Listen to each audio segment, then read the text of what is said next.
So it's here, Batman vs Superman, Dawn of Justice is out, and we finally found out who the winner was in this battle of Batman vs Superman. The God versus the man. The icon versus the icon, in a war that also involved Wonder Woman, Doomsday, Lex Luthor, and some other characters. So, who was the winner in this battle? Well, it certainly wasn't the audience. Hi guys, Revolver Ocelot here, and today I'm going to be discussing Batman vs Superman, Dawn of Justice. Be warned, there will be spoilers in this video, and you probably don't want this movie spoiled. So anyway, I went to go see Batman vs Superman, Dawn of Justice today, and from that opening, you can probably tell my immediate reaction to it. This movie, I actually have some notes which I took during the film. Okay, so I want to start off by saying I didn't think the whole movie was absolutely, crap. I actually felt that a lot of it was done quite well. And I'm going to get to the positives first. I want to do the positive stuff first, because I know that intro, I really crapped on it quite a lot. So let's discuss the positives of Batman vs Superman. Okay, so the first big thing that I took out of this movie, remember spoilers, was the opening segment. The segment where Bruce, apart from the bit where Bruce's backstory is shown with Thomas and Martha Wayne being shot, I'm sorry if you think that's a spoiler, who are you? So obviously Bruce's parents get shot. Lauren Cohen played Martha Wayne, that was cool, she's from Walking Dead. Kevin Costner was Thomas Wayne, my brother informed me actually while I was watching it. I'm also wearing a Superman shirt today. Get the theme, you know. So yeah, Bruce's parents are shot, it's all that simple stuff. I don't think that's necessary. I think the story's been told so many times in film, it just wasn't necessary. The young generation don't need to see that. It was quite brutal actually watching it, in all honesty, which was at least a cool thing to see it be quite brutal, but still unnecessary. The opening segment I'm referring to was more the segment where Bruce Wayne is going through Metropolis trying to get to a building where some of his employees are. And he loses some guy named Greg. I think his name was Greg something. What's his significance? I have no idea. I can't be mean to it yet. I've got to wait for that, and I'm actually looking forward to that. So yeah, Bruce, Affleck, runs through the city, runs through the smoke cloud, obviously, we've all seen that. Saves a guy who loses his legs. I thought that was a cool segment. I think it looked really, really cool. I think it was well shot. I think the whole movie was incredibly well shot. I think the look of the movie, the aesthetic look, is beautiful. It feels right. It looks so beautiful. You can tell the the cinematography, the choreography for the fight scenes, which I'll talk about in detail in a minute, is just so breathtaking, and it's fantastic to look at. Okay, so, and another just thing about the opening segment is it was perfect for showing the consequences of Superman. Because throughout the movie, one of my favourite parts was the Superman question, which they named it. It's this idea that Superman is actually bad for the world. And it's good because they actually considered that. And with this opening segment, they really allowed that to be shown on a grand scale, with someone like Bruce, who is a very main character in the plot, have the effects shown on him directly, because that creates, sympathy for Bruce. He's lost something because of Superman. Now, it's not presenting Superman as a villain, it's just showing what can happen, what the consequences can be of this happening. And it actually mirrors throughout the story, because Batman, of course, that it's the same thing for him. He can cost people lives just like Superman can. Not on as big a scale, because of course he doesn't have the power of Superman, but it's very similar. So that's why I think they mirrored. That's why I think that was a very, very smart opening segment. And the bit where Batman is looking up at Superman with his eyes kind of angry, I think that's a very nice image, and it's a very nice little morality dilemma, which the movie plays off quite well. Okay, so one of the other things I want to talk about is Batfleck. Now, Ben Affleck was a very, very controversial choice for casting, and there's a few of them which I'll talk about.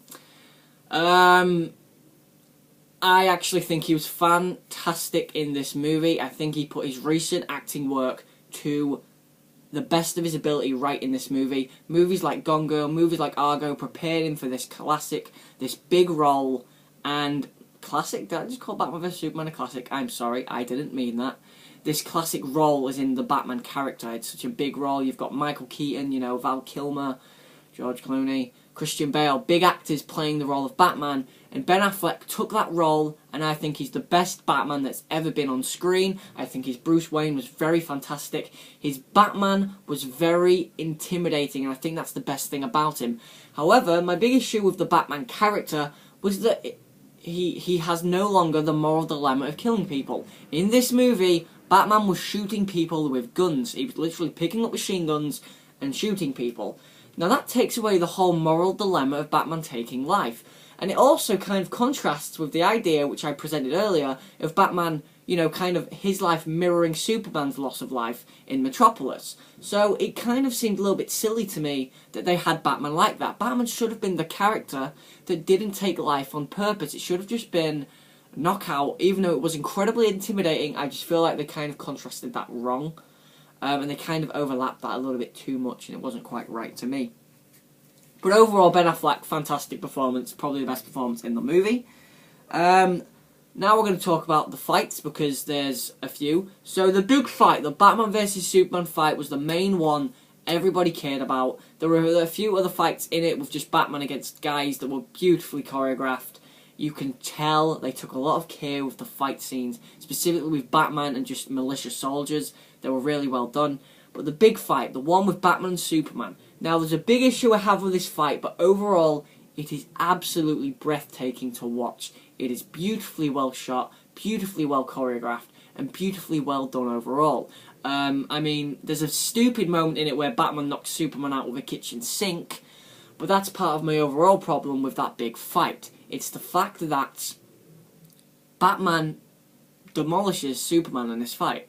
He demolishes Superman. Superman gets very minimal offense. I think he spears Batman through a wall. Superman Roman Reigns. That's a little hint at WrestleMania for you. But that to me was a little bit unnecessary. I don't think Batman needed to be that strong, especially because his age. Batman in this movie is probably in his late 40s. That's how old Ben Affleck looks as Bruce, to be honest. So to me, it was too one-sided. And I know Superman would win, but I get why they made it one-sided for the plot, but I feel like it should have at least been a lot more even. Now, the reason for the fight I'm going to talk about in a minute. Not for very long, actually, to be honest.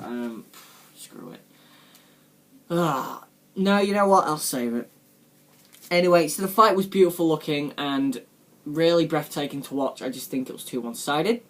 The main fight at the end of the movie, which wasn't the Batman vs Superman fight, was the Trinity, so Wonder Woman, Superman and Batman against Doomsday. Now my issue with this fight was more the way it was done. Superman didn't do much. He wasn't involved in this fight a lot, and that kind of annoyed me. Superman is Doomsday's main villain. This fight was mainly Batman and Wonder Woman against Doomsday. You had three of the most powerful characters in the DC universe and Batman in this fight.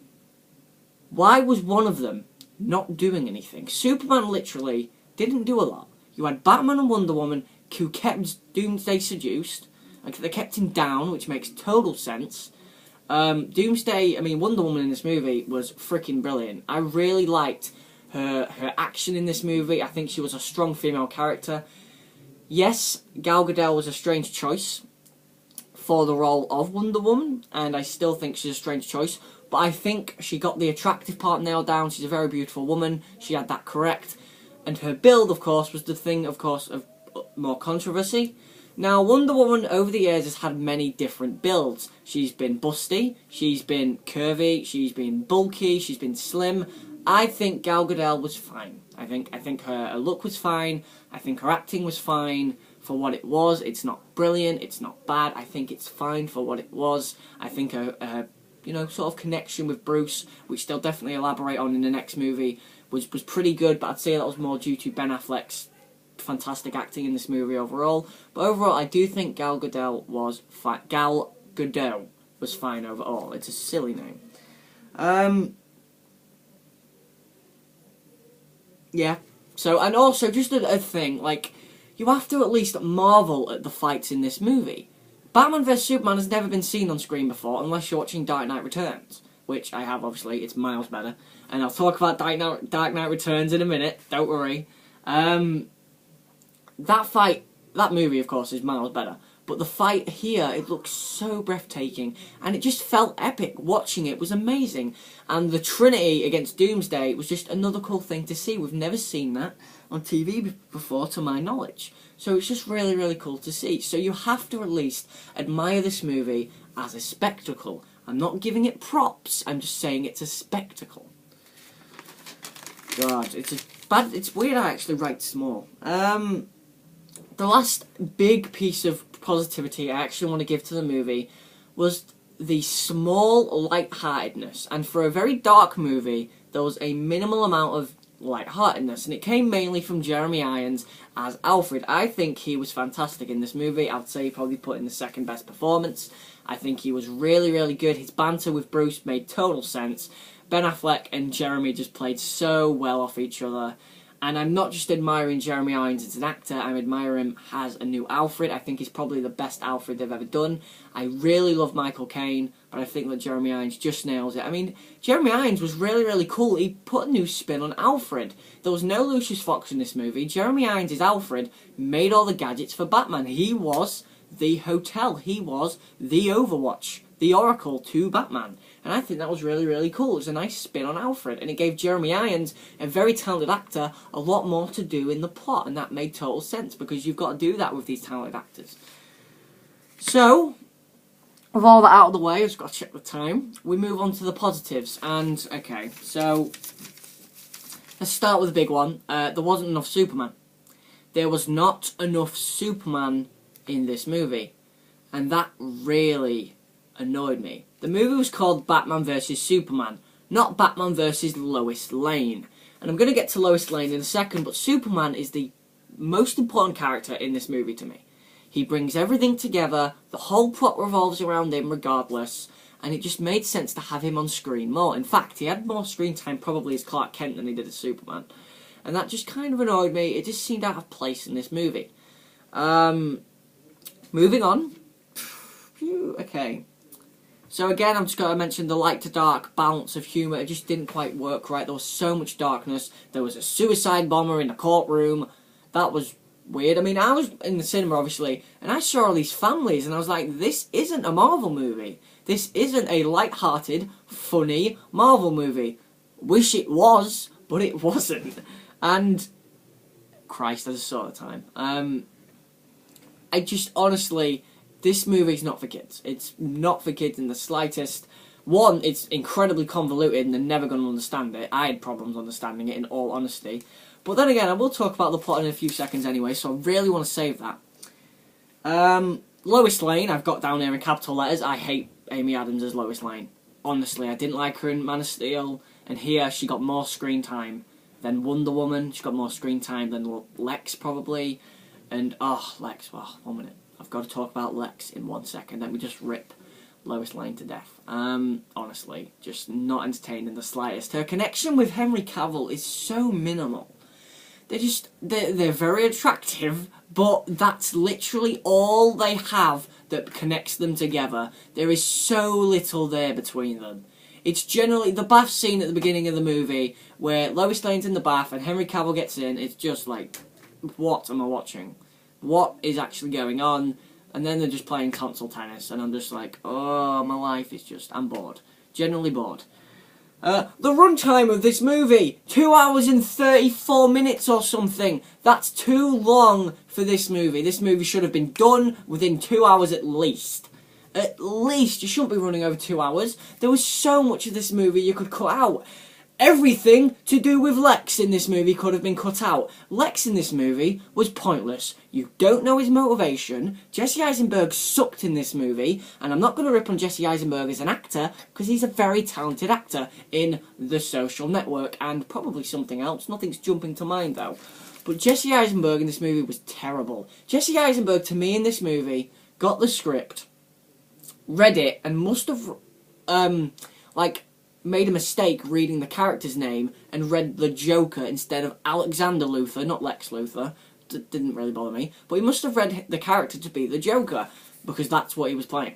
He was playing the Joker throughout this entire movie. Every line of dialogue he gave was supposed to be a one-liner like Joker, and every one failed. I literally remember none of his lines in this movie, and I feel like I was supposed to. In fact, the only one I remember is the red capes are coming, and I still don't understand the connotation, I don't understand the allegorical reference of it. It just... Honestly, his lines in this movie were terrible. I think the whole dialogue for him was terrible. Whenever he was talking to anyone in this movie, I was honestly bored to tears of it. Alright, moving on. What else have we got here? Oh, okay, I remember writing down these notes. I wrote down the plot doesn't make any sense, because it doesn't. There's several moments in this movie where things just happen. So, for example... the kryptonite spear, which Batman makes to defeat Superman, is thrown in some water by Lois Lane. She then goes back to retrieve it. Like, what? What? Why? You put it there. You put it there. Why are you going back to retrieve it? And then after that, when she gets stuck, Superman goes to help her, and then within a minute goes and gets the spear. Why didn't he do that at the beginning of the fight? Come on! Jesus Christ, man! Get your structure of your movie right. Make your plot make sense. I'm angry. Moving on. After that, I wrote down the plot doesn't make sense. I then wrote down promptly the plot doesn't exist, because the plot in this movie, there is no plot. Stuff just happens in this movie. This movie is so poorly structured. It's not even funny. Like, seriously, scene for scene for scene, there's no connection. There is so little connection between these scenes. It's like a Batman scene, a Superman scene, a Lex scene. A Batman scene, a Superman scene, a Lex scene. A scene where they're all together. A Batman scene. It's so poorly done. It's not even funny. Like, I'm being genuinely serious. The structure of this movie is bad. Whoever edited this movie was terrible. I can't remember. Oh, it's directed by Zack Snyder. Man of Steel was a better movie than this. It was edited better than this. It didn't look better. The cinematography wasn't better, but it wasn't. It was miles better in terms of editing than this movie. Honestly, this movie is so structureless. And I'm not just saying this. Like okay, all right. I'm not just saying this because all the critics are against this movie. Generally, I was so disheartened when I watched this movie. I went into this movie with the highest of hopes, trying to pull as much out of it, and you can see I got some enjoyment out of this movie with my positives. The fights, Gal Gadot, Ben Affleck, the opening sequence. I got some positives, but this movie was so shockingly bad outside of those. I don't think it's absolutely damn near terrible. I don't think it's absolute trash. I don't think it's a 1 out of 10 or a 2 out of 10 or what people are saying it is. It's not a 1, it's not a 2, it's not a 7 or an 8.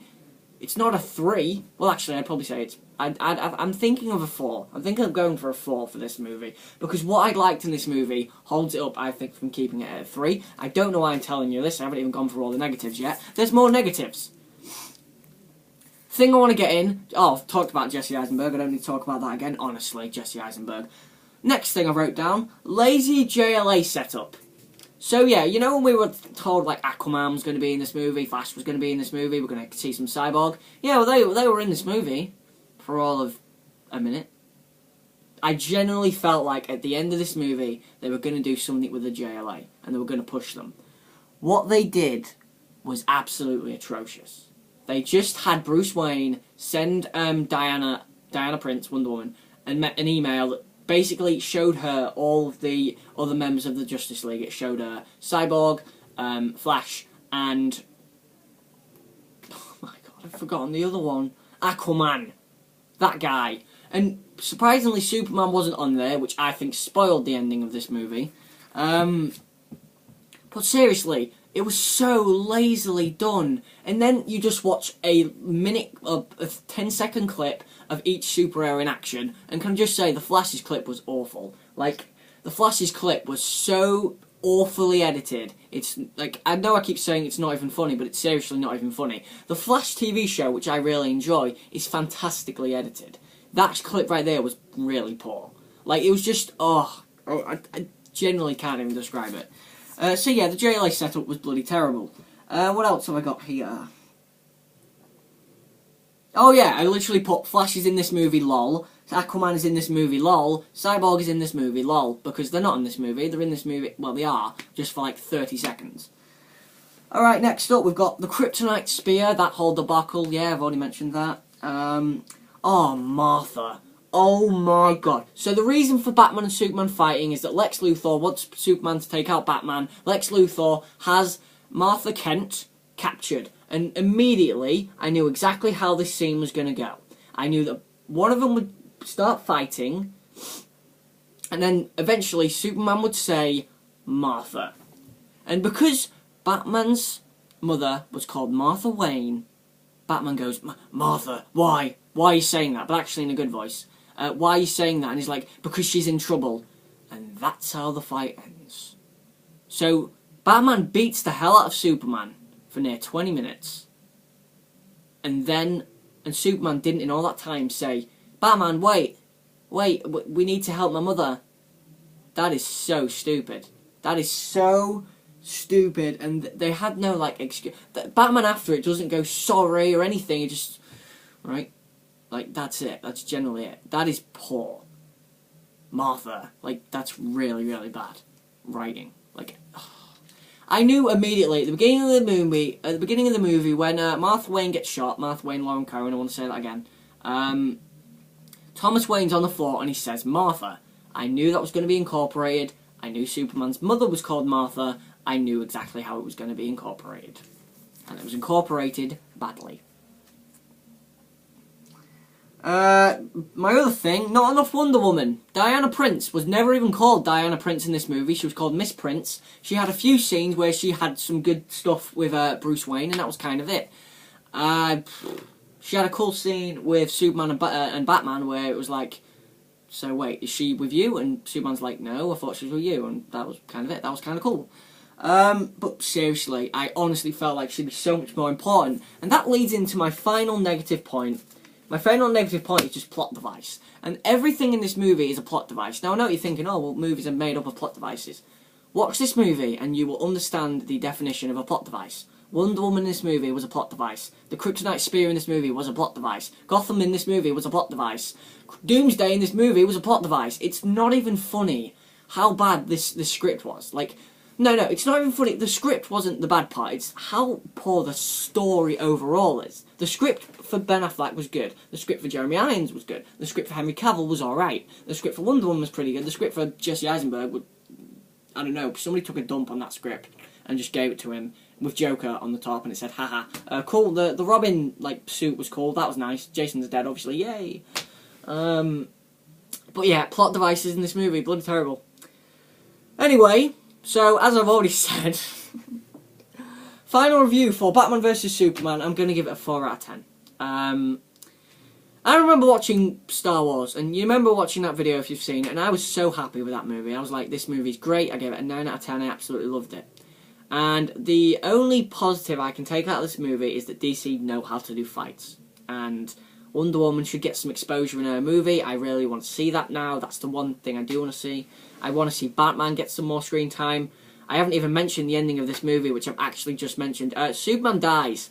Oh, that's one of my negatives. This movie borrows from like 9 different comic books. So you've got some Dark Knight Returns in there. You've got some Superman Doomsday in there, which is actually the movie. I'm sorry, that movie's way better than this movie as well.